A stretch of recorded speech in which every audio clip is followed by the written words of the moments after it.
Some lights guide ships to safety. Others pull them toward questions no one can answer. This is the story of a lighthouse no one built, glowing deep beneath the Baltic Sea.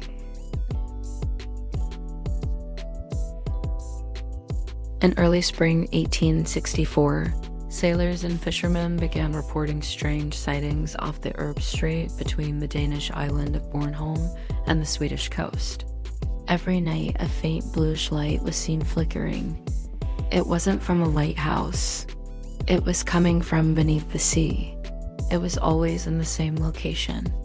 It pulsed like a heartbeat, steady and artificial. At first, officials thought it was a reflection, perhaps bioluminescence from the algae in the water. But ships began navigating toward it, and some mysteriously lost their compass readings or drifted off course.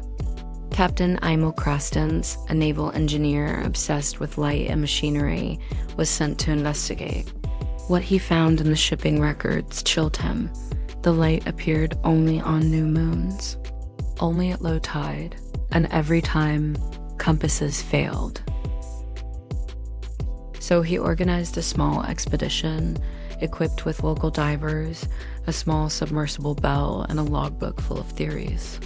Perhaps an experimental power source, something left behind by the Swedes or Prussians, or maybe even a submerged lab from the Napoleonic era. But as they anchored above the site, all went silent.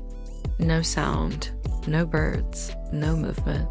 Krastins and a small team descended in a diving bell, what the divers saw, defied the era.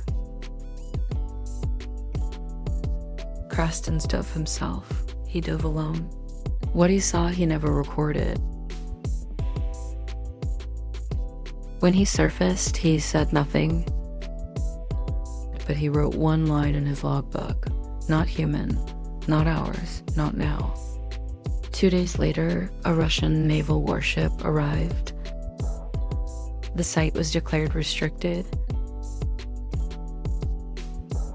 but the light never returned. Captain Krastins vanished from public life.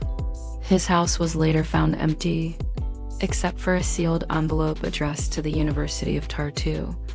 Inside were schematics, not of a lighthouse, but of a light that needs no fuel, no air, and can run for centuries, buried beneath the sea. Weeks later, the university caught fire. The plans were never seen again.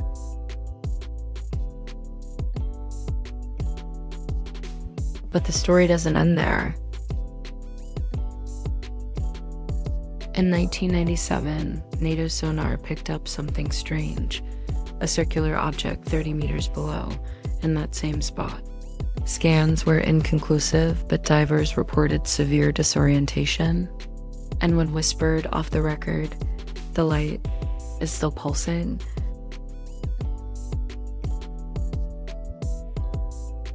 But the question still remains.